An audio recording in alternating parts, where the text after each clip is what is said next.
భక్తులందరికీ నమస్కారం అండి. దేవి అనుగ్రహం ఛానల్కి స్వాగతం.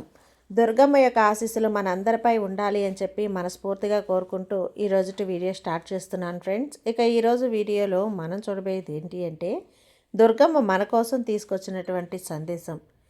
దుర్గమ్మ మన కోసంగా ఏం చెప్తున్నారు అంటే, బిడ్డ, అమ్మ ఆగ్రహించింది తల్లి. పూజా మందిరంలో ఏవో పెట్టకూడనటువంటి వస్తువులు పెట్టావట. ప్రమాదకరమైనటువంటి వస్తువుల్ని ఉంచుకున్నావట. అవి తీసి వెంటనే బయట పడేయకపోతే ప్రమాదం, జాగ్రత్త. మరి నువ్వు నీ పూజా మందిరంలో ఏ పెట్టకూడని వస్తువులు ఉంచుకున్నావో ఆ వస్తువులు ఏంటో ఇప్పుడే జాగ్రత్తగా విను. వెంటనే తీసి వాటిని బయట పడేయి. అలా నువ్వు బయట పడేశావు అంటే అమ్మ అనుగ్రహానికి పాత్రురాలు అవుతావు, లేకపోతే ఆగ్రహానికి గురవ్వాల్సి వస్తుంది. జాగ్రత్త బిడ్డ అంటూ దుర్గమ్మ మన కోసం తెచ్చినటువంటి ఈ సందేశాన్ని వినే ముందుగా మన ఛానల్ని ఫస్ట్ టైం చూస్తున్నట్లయితే ప్లీజ్ సబ్స్క్రైబ్ చేసుకోండి ఫ్రెండ్స్. వీడియో నచ్చితే కనుక లైక్ చేసి సపోర్ట్ చేయండి. ఇక వీడియోలోకి వెళ్ళబోయే ముందుగా ఒక్కసారి మనకు బాగా తెలిసినటువంటి గురువుగారండి, శ్రీ వారాహి అమ్మవారి జ్యోతిష్యాలయంలో జ్యోతిష్యం చెప్తున్నారు గురూజీ సుబ్రహ్మణ్యం రాజు గారు. Contact number 9989794560. ఈ గురువుగారు ఎలాంటి సమస్యనైనా సరే ఫోన్లోనే పరిష్కరించేస్తారు. నమ్మకంతో కాల్ చేయండి. నెంబర్ 1 స్త్రీ పురుష వశీకరణ స్పెషలిస్ట్ గురూజీ సుబ్రహ్మణ్యం రాజు గారు. భార్యాభర్తల మధ్య కలహాలు రావటం, ప్రేమించుకున్న వాళ్ళు దూరం అవ్వటం, మనశ్శాంతి లేకపోవటం, శత్రుపీడ, నరఘోష, నాగదోషం, శత్రు ప్రయోగాలు, ఆరోగ్య సమస్యలు, ఆర్థిక సమస్యలు, కుటుంబ సమస్యలు, మానసిక సమస్యలు మరియు ఎటువంటి సమస్యలనైనా సరే శాశ్వతమైన పరిష్కారం అనేది గురువుగారు అందిస్తారు. నమ్మకంతో గురువుగారికి ఫోన్ చేయండి, మీ సమస్యను పరిష్కరించుకోండి. జై వారాహి అమ్మ. ఇక వీడియోలోకి వచ్చేస్తే, ఆ పూజా మందిరంలో పెట్టకూడనటువంటి వస్తువులు పెట్టినట్లు ఆ ప్రమాదకరమైనటువంటి వస్తువులు ఏంటి అమ్మ అంటే, సాక్షాత్తు లక్ష్మీ అమ్మవారికి కోపం తెప్పించే ఆ వస్తువులు ఏంటి ఖచ్చితంగా తెలుసుకొని తీరాలి. ఎందుకంటే ఈరోజు దుర్గమ్మ మనకు ఇలాంటి సందేశాలు అందించిన, సూచనలు జారీ చేసిన మన భవిష్యత్తు కోసమే కదా. మనం ఎప్పుడూ కూడా జీవితంలో ఎలాంటి తప్పులు పొరపాట్లు చేయకుండా మన జీవితంలో సంతోషంగా ఎలాంటి చిక్కుల్లో పడకూడదు అనే ఉద్దేశంతోనే చెప్తూ ఉంటారు. కాబట్టి అమ్మ సందేశాన్ని ఈరోజు తప్పకుండా విని తెలుసుకోవాలి. బిడ్డ, జాగ్రత్తమ్మ. అమ్మ ఆగ్రహానికి గురవుతావు. నీ పూజా మందిరంలో ఉంచకూడనటువంటి వస్తువులు, పెట్టకూడనటువంటి వస్తువులు పెట్టావు. అవేంటో తీసి వెంటనే పడేసేయి. ఎందుకంటే వాటి వల్ల నీకు రాబోయే రోజుల్లో ముప్పు ఉందనే ఈరోజు అమ్మ ఇలా నా తరపున నిన్ను హెచ్చరిస్తోంది. బిడ్డ, అమ్మ సందేశాన్ని, అమ్మ మాటగా, దుర్గమ్మ చెప్పినటువంటి హెచ్చరికగా తీసుకొని మన మందిరంలో ఉన్నటువంటి వెంటనే ఆ వస్తువుల్ని తీసి పడేసి, లేకపోతే నువ్వు ఎన్ని పూజలు చేసినా, ఎన్ని వ్రతాలు చేసినా, ఎంత తపస్సు చేసినా కూడా అంతా వృధా. నువ్వు శరీరంలో గుండె ఎంత ప్రమాదమైనదో అలాగే ఇంటికి పూజా మందిరం అనేది కూడా అంత ప్రమాదమైనది తల్లి. అలాంటి పూజా మందిరంలో కొన్ని పెట్టకూడని వస్తువులు, ఉంచకూడని వస్తువులు పెట్టావు. దాని ద్వారా నీకు తెలియకుండా చాలా నష్టం జరిగిపోతోంది. తెలుసో తెలియకో నువ్వు పెట్టేశావు, నాకు అర్థమవుతుంది.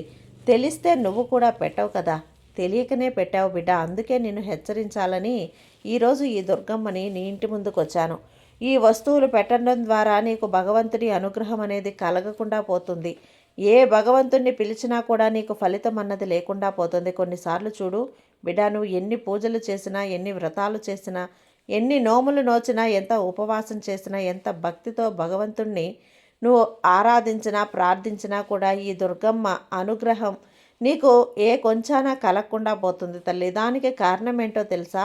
నువ్వు కూడా ఎప్పుడూ అడుగుతూ ఉంటావు కదా, ఏంటమ్మా ఎన్ని పూజలు చేసినా, ఎన్ని వ్రతాలు చేసినా తల్లి, నిన్ను ఎంత పిలిచినా ఎంత తలవాలి, నా సహాయానికి ఒక దేవుడు కూడా రావటం లేదే, అసలు భగవంతుడు ఉన్నాడా అంటూ నన్ను ప్రశ్నిస్తున్నావు కదా బిడ్డ.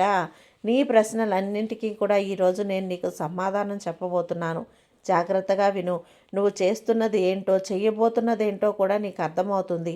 ఎంత భగవంతుణ్ణి ఆరాధించినా కోరికలు అనేవి తీరకుండా పోతూ ఉన్నాయి తల్లి. దానికి కారణం ఏంటో తెలుసా తల్లి? నీవు అర్థం కావటం లేదంటూ బాధపడుతున్నావు కదా, దానికి కారణం నీ చిన్న చిన్న తప్పుల వల్లే.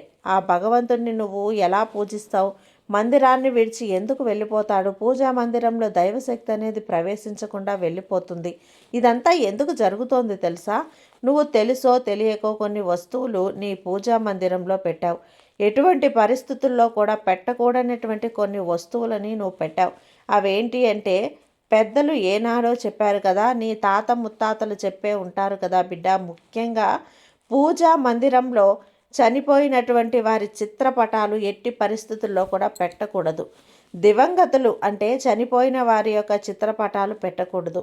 అది నీ పూర్వీకుల యొక్క, నీ అమ్మమ్మలు, నానమ్మలు, తల్లిదండ్రులు, తాతమ్మలు, ముత్తమ్మలు, జేజమ్మలు, ఇలా ఎందరో ఉంటారు.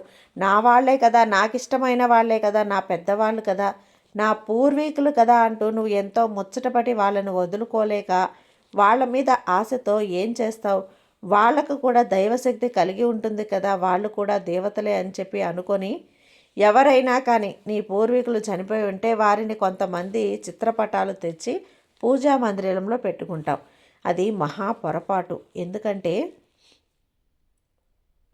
నువ్వు ఎప్పుడూ అనుకుంటూ ఉంటావు, నాకు జన్మించిన వాళ్ళు దేవుళ్ళే కదా, మా తాత ముత్తాతలు దేవుడి రూపంలో కనిపిస్తారు కదా, వాళ్ళు కూడా దేవుడితో సమానమే కదా అని. వాళ్ళను పూజా మందిరంలో పెట్టుకొని మరి పూజలు చేసేటప్పుడు వాళ్లకు కూడా పూజలు చేస్తావంటే ఈ రెండు పనులు ఒకేసారి అయిపోతాయి, కలిసి వస్తుందిలే కాలం అంటూ చేసేస్తావు. అది మహా పొరపాటు తల్లి. ఎందుకంటే పితృదేవతలు ఉన్నటువంటికి ఆ చోటికి దేవతలు రారు.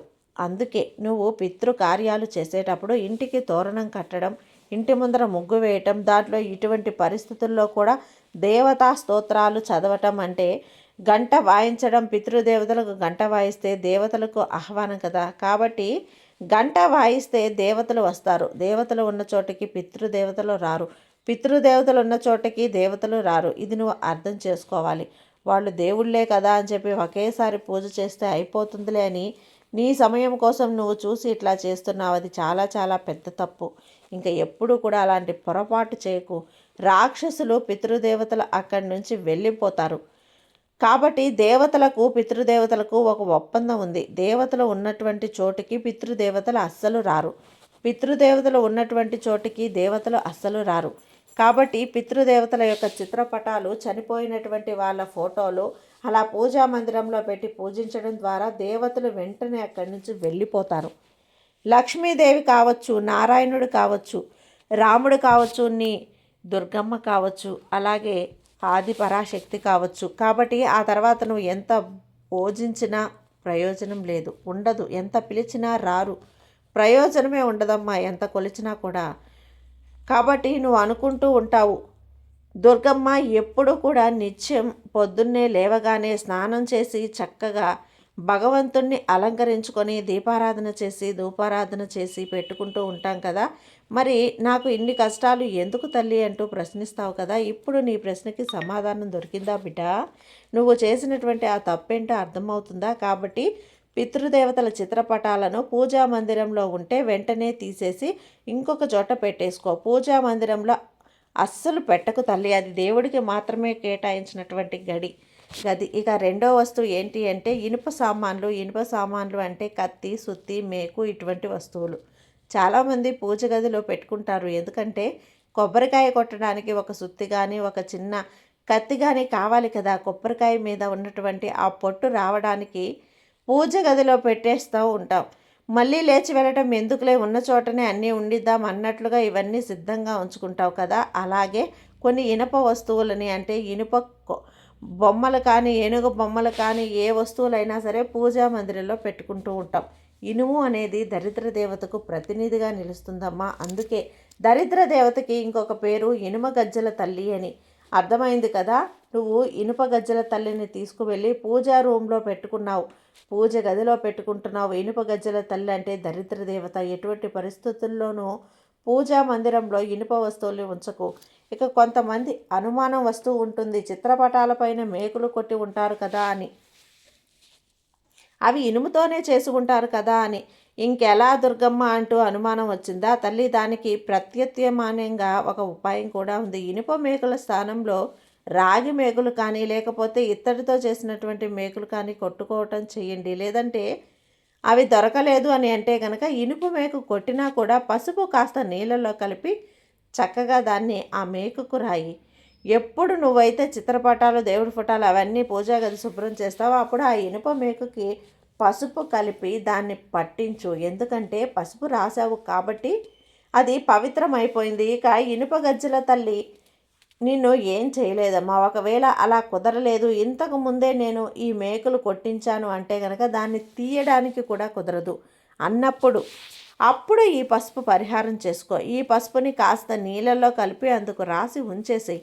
ఆ మేకులకి పసుపుని పెట్టడం ద్వారా అక్కడ ఏమవుతుంది అంటే నీకు ఏదైతే దరిద్రంగా నువ్వు భావిస్తూ ఉన్నావో అది వెళ్ళిపోతుంది. ఎందుకంటే నువ్వు చూసి చూడనట్లయితే పసుపుకి ఎంత శక్తి అనేది ఉందో నీకు తెలుసా? పసుపు ఎక్కడుంటే లక్ష్మీ అమ్మ అక్కడ ఉంటుంది. అందుకే నువ్వు ఎప్పుడూ కూడా గడపలకు రాసి కుంకుమ బొట్లు పెడుతూ ఉంటావు. ఎందుకంటే లక్ష్మీదేవి పసుపులో కొలువై ఉంటుంది. కాబట్టి నువ్వు పసుపు రాసినట్లయితే దరిద్ర దేవత ఇంట్లోకి ప్రవేశించదు. పటాలు ఉన్న మేకులకి నువ్వు కాస్త పసుపు రాసుకుంటే ఆ దోషం అనేది పరిహారం అవుతుంది. ఇక నీకు దానివల్ల ఎటువంటి కీడు ఉండదు. అంతా నీకు మంచి శుభాలే తల్లి. మంచి ఫలితాలే కొనసాగుతాయి. ఇక మూడో వస్తువు ఏంటి అంటే పగిలిపోయినటువంటి చిత్రపటాలు, దేవుడి ఫోటోలు, కొన్ని చిత్రపటాలు, దేవతా చిత్రపటాలు మిగిలిపోయి ఉంటాయి కదా. గ్లాసు చీలిపోయి ఉంటుంది, వాటి ఫ్రేమ్లో పాడైపోయి ఉంటుంది, అంత మసకబారిపోయి ఉంటాయి, మరకలు పడిపోయి ఉంటాయి. లోపల ఉన్నటువంటి దేవత యొక్క రూపం అంటే ఆ పేపర్ కాస్త ఆ రూపం అనేది మాసిపోయి కాస్త లోపలికి బూజులు పట్టినట్లుగా ఉంటాయి. అటువంటి చిత్రపటాలు వెంటనే తీసి బయటపడేసే బిడ్డ. తీసి ఎక్కడైనా చెరువులో కానీ బావిలో కానీ నీళ్ళల్లో కానీ విడిచిరా. ఆ చిత్రపటాన్ని మాత్రం నీళ్ళల్లో వదిలేసి, అంతేకాని ఆ ఫ్రేమ్ని ఆ గ్లాస్ని అంతా నీళ్ళల్లో వేయకు. అది దూరంగా పడేయి. దేవుడి పటాన్ని మాత్రం నీళ్ళల్లో వేసి ఇక కొత్త ఫోటో ఏదైనా ఉంటే తెచ్చిపెట్టుకో. అంటే నువ్వు ఎంతో కష్టపడి తీసుకొని ఉంటావు కదా, మళ్ళీ అటువంటి ఆ దేవతా చిత్రపటాన్ని నువ్వు తీసుకొని వచ్చి పెట్టుకో. అంతేకాని ఇటువంటి పరిస్థితుల్లో అలా పాడైపోయినవి పెట్టుకోకు. ఇక నాలుగో వస్తువు ఏంటి అంటే తల్లి చిరిగిపోయినటువంటి వస్త్రాలు. ముఖ్యంగా దేవుణ్ణి తుడవడానికి కొన్ని చిరిగిపోయినటువంటి తెల్లని పంచెలు, కొన్ని టవళ్ళు చిరిగిపోయినవి, పాడేసినవి, పడిపోయినవి వస్తువులని తుడుస్తూ ఉంటావు. వాటి ఎటువంటి పరిస్థితుల్లో కూడా చిరిగిపోయినటువంటి వస్త్రాలతో నువ్వు కట్టుకొని వాడినటువంటి వస్త్రాలని ఎప్పుడూ కూడా నువ్వు వాడకు. చిరిగిపోయిన వస్త్రం ఎక్కడ ఉంటుందో అక్కడ లక్ష్మీదేవి ఉండదు. అక్కడ లక్ష్మీదేవి ఉంటుంది, జ్యేష్ఠాదేవి ఉంటుంది. నువ్వు చిరిగిపోయిన వస్త్రాలు కనుక వాడావంటే, అలాగే చిరిగిపోయినటువంటి వస్త్రాలు కూడా పూజా మందిరంలో పెట్టినా కూడా ఆ మందిరాన్ని విడిచిపెట్టి లక్ష్మీదేవి వెంటనే బయట వచ్చేస్తుంది. నీకు చాలా చాలా దొరుకుతాయమ్మా. ఒక కొత్త చిన్నవి ఏవైనా ఒక టవల్ లాంటిది అట్లాంటిది తీసుకొని వచ్చి పెట్టుకో. అంతేగాని బిడ్డ జాగ్రత్త, నువ్వు వాడేసి వెనక్కి వేసినటువంటి వస్తువులతో, బట్టలతో దేవతా చిత్రపటాలని పూజా మందిరాన్ని శుభ్రం చేయకు. కొత్త బట్ట ఒకటి తీసుకొని దేవుడి కోసం ప్రత్యేకంగా పెట్టాలి. అలా కొత్త వస్త్రం తీసుకొని వచ్చి దేవుడిని తుడుచుకోవటానికి ఉపయోగించుకోవాలి. దేవుడి సామాన్లు తుడుచుకోవడానికి ఎన్నో డబ్బులు వృధా చేస్తూ ఉంటావు కదా, కనీసం ఒక కొత్త బట్ట కోసం దాన్ని వాడేవా బిడ్డ? చిరిగిపోయినటువంటి వస్త్రాలు అస్సలు వాడకు. ఆ తర్వాత ఐదో వస్తువు ఏంటి అంటే ఒక రకమైనటువంటి దేవతామూర్తులు, అంటే రెండు మూర్తులను పెట్టకూడదు. మనకు ఒక గణపతి విగ్రహం ఉంటే అదే విధంగా ఉన్నటువంటి గణపతి విగ్రహాన్ని ఇంకొక విగ్రహం లేదా అన్నీ దుర్గమ్మ విగ్రహం కానీ లక్ష్మీదేవి విగ్రహాలు కానీ అలా ఉంటే కనుక అదే రూపంలో ఉన్న ఇంకొక విగ్రహం అస్సలు పెట్టకూడదు. ఒకే అమ్మవారి విగ్రహం పెట్టాలి. అమ్మవారి విగ్రహాలు రెండు ఉంచకూడదు. ఒక శివలింగం ఉంటే రెండు శివలింగాలు ఉంచకూడదు. ఒకే విధమైనటువంటి రెండు దేవతామూర్తులు ఉన్నా, ఒకే విధమైనటువంటి రెండు విగ్రహాలు ఉన్నా వెంటనే వాటిని నీ పూజా మందిరంలో నుంచి తీసి, అలాగే దేవతా విగ్రహాలు అన్నవి నీ బొటన వేలు కంటే కూడా ఎక్కువ ఉండకూడదు బిడ్డ. జాగ్రత్త. అంతకంటే పెద్దవిగా ఉంటే నువ్వు భరించలేవమ్మా. అంత పెద్ద విగ్రహాలకి నువ్వు పూజలు, నియమాలు, అలాగే నైవేద్యాలు చాలా ఉంటాయి. కాబట్టి కుదిరితే చిన్న విగ్రహాలు పెట్టుకోవడానికి ప్రయత్నించు. పెద్ద విగ్రహాలు ఉంటే దానికి ప్రతినిత్యం అభిషేకం అనేది చేయాలి, నైవేద్యం పెట్టాలి. తప్పకుండా నైవేద్యం ఆరగింపు చేయాలి, అభిషేకాలు చేయాలి, స్తోత్ర పారాయణాలు చేయాలి. కొన్ని నియమాలు కూడా ఎక్కువగా చేయాల్సి ఉంటుంది. కాబట్టి ఇవన్నీ పాటించినట్లయితే ఎత్తైన విగ్రహాలు పెట్టుకోవచ్చు. కానీ నీకు ఆ స్థాయి, ఆ స్తోమత లేదు కాబట్టి జాగ్రత్త తల్లి. అలాగే ఆరో వస్తువు ఏంటి అంటే చిరిగిపోయినటువంటి పుస్తకాలను పూజా మందిరంలో అస్సలు పెట్టకూడదు. చిరిగిపోయినటువంటి పుస్తకాలు అంటే కొన్ని పేపర్లు చినిగిపోయినటువంటివి, అట్టలు మరకలు పడిపోయి మచ్చలు పడిపోయి ఉంటాయి. అటువంటి దేవతా స్తోత్రాలకి, కథలకి, వాటికి పురాణాలకి సంబంధించిన పుస్తకాలను కానీ చిరిగిపోతే అస్సలు పూజా మందిరంలో పెట్టుకోకు. పెట్టుకొని చదువుకుంటూ ఉంటావు. చాలామంది ఇవి పొరపాటును కూడా చిరిగిపోయినటువంటి వస్తువుల్ని పూజా మందిరంలో అస్సలు ఉంచకూడదు బిడ్డ. అలాగే నల్లని వస్త్రం కానీ, నల్లని వస్తువు కానీ, వాడిపోయినటువంటి పువ్వులు కానీ ఒకసారి దేవుడి పూజ చేసిన తర్వాత వెంటనే ఆ పువ్వులను తీసి ఎక్కడైనా దూరంగా ఎవ్వరు తొక్కనటువంటి ప్రదేశంలో కానీ, లేదా ఒక బ్యాగ్లో ఒక సంచిలో వేసుకొని వీలు చూసుకొని పారే నదిలో పడేయి. ముఖ్యంగా నల్లని వస్తువులు, పాడైపోయినటువంటి పుష్పాలు, అదేవిధంగా దీపం నుండి తీసినటువంటి ఒత్తులు కొంతమంది ఒక డబ్బాలో కానీ ఒక సంచిలో కానీ వేసి పూజా మందిరంలోనే దేవుడి గదిలోనే ఒక మూలలో పెడతారు. ఎట్టి పరిస్థితుల్లో కూడా అలా పెట్టకూడదు. వాడిపోయినటువంటివి, పనికిరాని పుష్పాలు, అదేవిధంగా కాలిపోయిన ఒత్తులు, నల్లని వస్త్రాలు అస్సలు పెట్టకూడదు. ఈరోజు మనం పూలతో పూజ చేస్తే మరుసటి రోజు ఉదయం సూర్యోదయం తక్షణమే ఆ పుష్పాలను, ఒత్తులను తీసేయాలి. ఎట్టి పరిస్థితుల్లో కూడా పూజా మందిరంలో నిర్మాల్యాన్ని ఉంచకూడదు తల్లి. నీ పూజా మందిరం అయితే వాడుతున్నటువంటి పుష్పాలు, అలాగే ఎండిపోయిన ఒత్తులు, గూళ్ళు పైన ఉంటాయో కనబడుతూ ఉంటాయి. అటువంటి గూళ్ళు ఉన్న, బూజులు ఉన్న పూజా మందిరంలోకి దేవతలు ప్రవేశించరు. దుర్వాసన, అలాగే వాడిపోయినటువంటి పుష్పాలు, బూజు ఉన్నటువంటి చోటుకి దరిద్ర దేవత వస్తుంది, కానీ దేవతలు రారు. ఇక 8వ వస్తువు ఏంటివంటే ఉగ్ర రూపంలో ఉన్న దేవీ దేవతల ప్రతిమలు, ఫోటోలు కానీ పూజా గదిలో అస్సలు ఉంచకూడదు. దీన్ని అశుభంగా పరిగణిస్తారు. హనుమాన్ ఉగ్ర రూపంలో ఉన్నటువంటి ఫోటోలు, నటరాజమూర్తి, శివుడు తాండవం చేస్తున్నటువంటి ఫోటోలు అస్సలు ఉండకూడదు. అలాగే ఒకటి కంటే ఎక్కువ శంఖాలను ఉంచకూడదు. విరిగిన శంఖాలను పూజా గదిలో ఉంచకూడదు. అలాంటివి ఉంటే గనక వెంటనే పవిత్ర నది ప్రవాహంలో కలిపేయాలి బిడ్డ. తెలిసింది కదా. నువ్వు తెలుసో తెలియకో చేస్తున్న తప్పులు, చేస్తున్నటువంటి పొరపాట్లు, ఉంచుకోకూడదని వస్తువులు, ప్రమాదకరమైన వస్తువులు, నీకు దరిద్రాన్ని తెచ్చిపెడితే వస్తువులు, అవి ఉంటే నీకు ఎలాంటి కష్టాలు, నష్టాలు వస్తాయో నీకు తెలుసు. నీ చేతులారా నువ్వే దేవుళ్ళని రాకుండా చేసుకుంటున్నావు.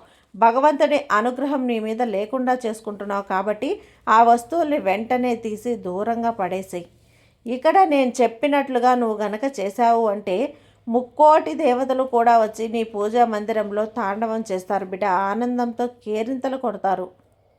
నీ ఇంట్లో ధనవర్షం కురిపిస్తారు, కాసుల వర్షం కురిపిస్తారు, ఆనందపు జల్లులే కురిపిస్తారు బిడ్డ. జాగ్రత్త. ఈ మాటనే లక్ష్మి అమ్మవారు తన మాటగా దుర్గమ్మ నోట పలికించిందమ్మా. అందుకే జాగ్రత్త.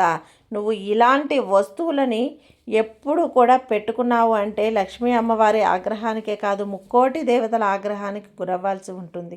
ఆ తర్వాత నువ్వు ఎన్ని పూజలు చేసినా, ఎంత పిలిచినా ఎవ్వరూ రారు బిడ్డ. జాగ్రత్త.